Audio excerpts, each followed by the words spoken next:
Surging duet with dynamic visual abstraction, hallucinatory abstraction, and musical drama. It's an amazing combination. And I think it takes a very great artist to bridge these chasms and make the antipodes sing like this. And Ken Jacobs is one of our greatest artists. So I'd like you to welcome him.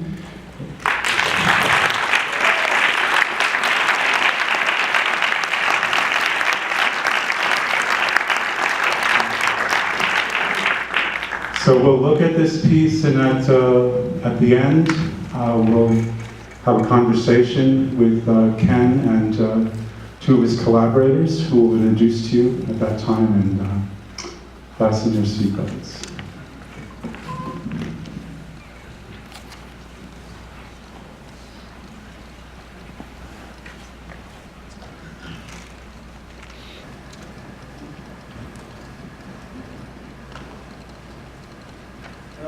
Jason J.G. Thurwell.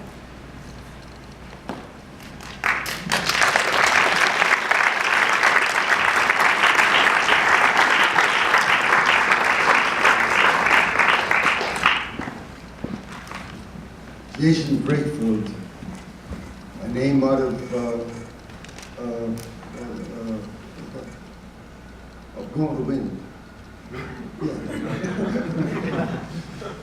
Oh my God, the composer.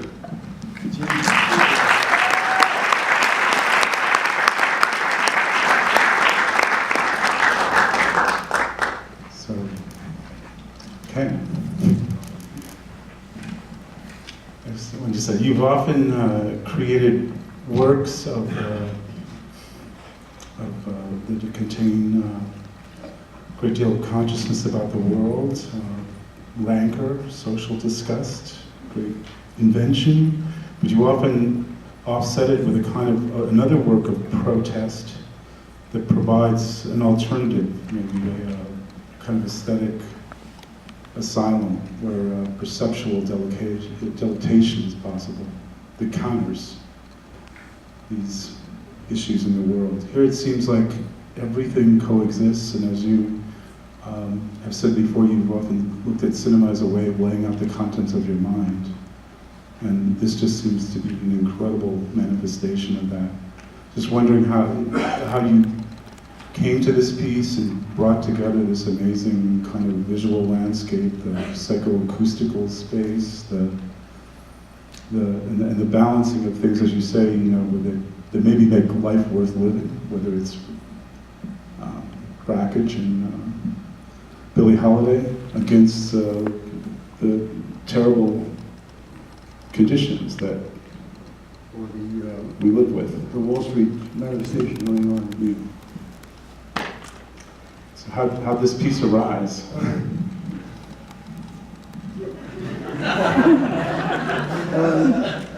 Jason and I was screwing around, okay?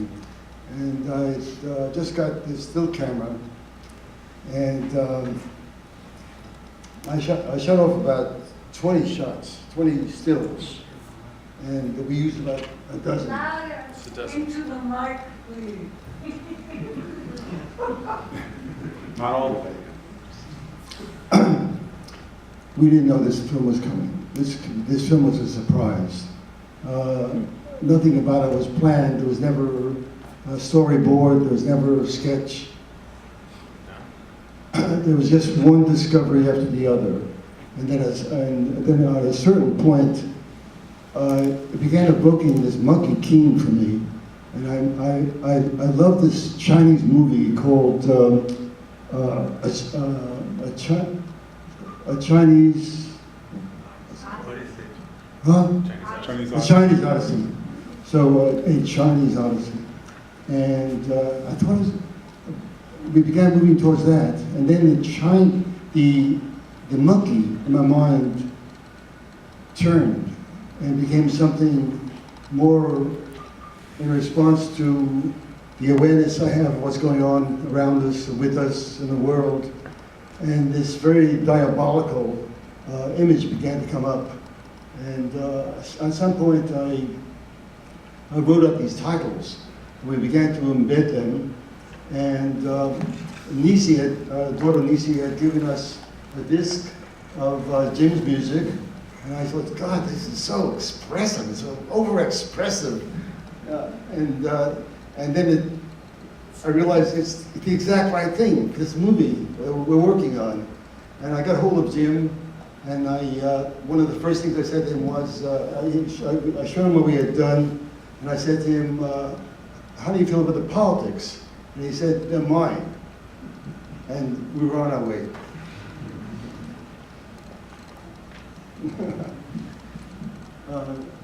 Was the composition remolded in any way for this piece? Did it pre-exist? It pre-existed. You have any discs here?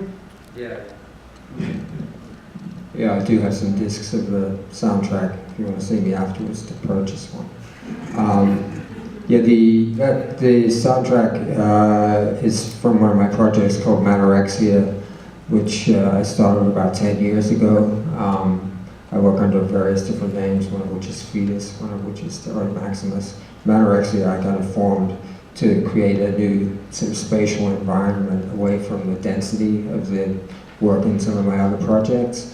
And it sort of took on a life of its own, and I wanted to do something with bigger holes, more, it's something that evolved by itself organically, but it also moved into, I reinterpreted some of the works for chamber ensemble, and so it's taken that, and that's informed the later one. This is the latest album, and the other thing that sort of informed this album was having done a lot of sound installation work in multi-channel format, which made me want to do an album in surround sound, and so this album is in stereo and 5.1 surround. It's taken about 5 years to do, and then of course I'm friends with Nisi, Ken's daughter, and then Nisi gave it to Ken. The rest is history. It's so excessive. Yeah, nothing exceeds like excess. Okay, then we realized that the time to offer things to the festival was on Monday, and this was on a Friday, and we began finding places in the music to cut and to fit, and this was wild, okay? And I was afraid you'd come over and be sensitive and say, this is the kid, this can't be done, but you got with it, and you worked with first with Jason and then with Nisi to get the sound right. Well, Ken had edited a lot of the cues together and created his own rhythm. We had a pre-screening at the MoMA, I think when was that? We had a pre-screening at the MoMA, which was, I think, the first month we had started working on it, and there was no music, and right when we put the music in, it was just, you could really tell that it made the film, too. Yeah. Do we have any questions? Yeah, what was the material?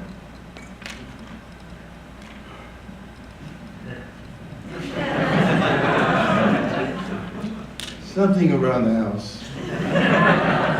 Not telling. Huh? Aluminum foil or mylar?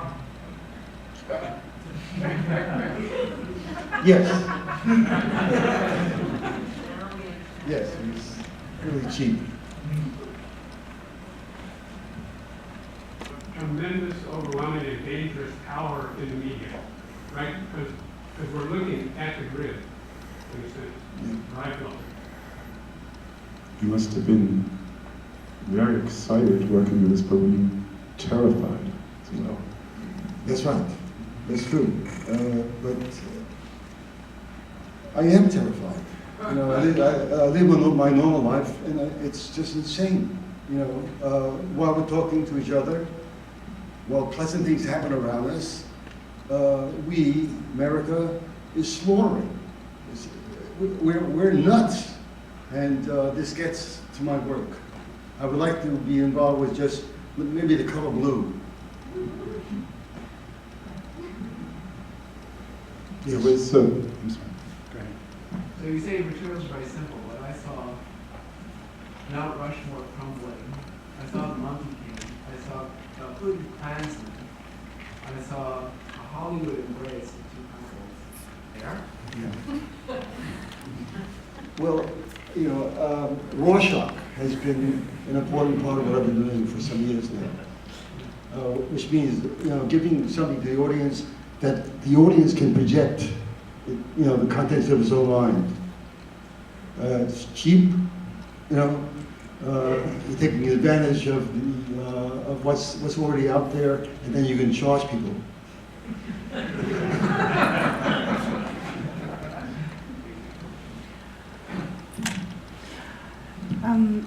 It's fabulous. I mean, it's just like you want to cry, you want to laugh about the piece is masterful, but this is a very good surrounding. And what does that mean exactly?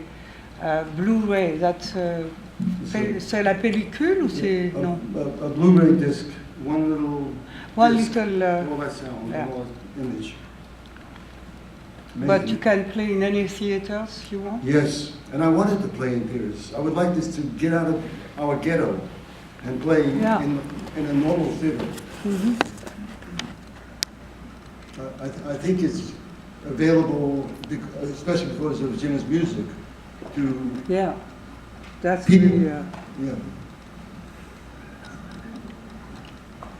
This is kind of just a question about how you make your films and how you think about them. There's something in the statements on screen, something very personal, but this could be for all three of you. Do you enjoy watching this after spending so much time, so much involvement in it? Or do you find yourself, get rid of that sentence, oh, let's add back in this set of strings? Just as a question of filmmakers, are you frustrated sometimes? Or Me? Yeah, all three of you. I'm thrilled. Great. Yeah. Do you like that process? And when I sit here, I'm part of the audience. I'm just, a person there, and it gets to me. And I'm not proofreading my words. I remember, this is saying something, and I think these are available thoughts. I mean, I think for me too, I'm just watching it over and over. I've seen it at least a dozen times, and every time I see it, I see something new too. Mm. It's not like you were saying before, you see Mount Rushmore or whatever. It's always different, fresh.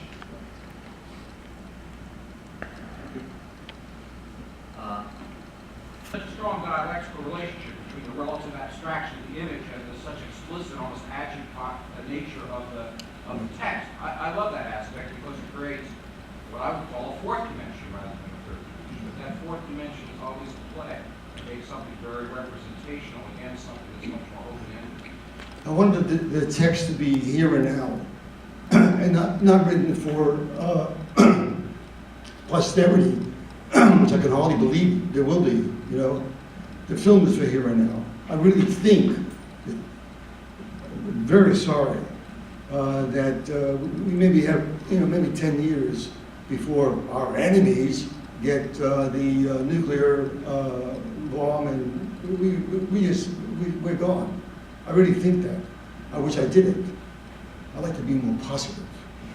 So I wanted the talk to be in the vernacular and to be talking about now. A moment to run against Obama. You understand? I didn't want it to be in a no time. Now. I think too, when we started the film, we didn't realize it was, or at least when I started it, I wasn't fully aware that this political would be a part of the film too. No one's This on is a it. total surprise. Yeah. So We were just having fun.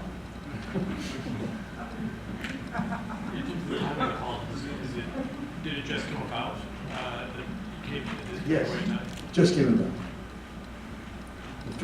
The film fell in our laps. The day of cutting the music and making it fit was crazy. We tried this and it worked. We tried something else and it worked.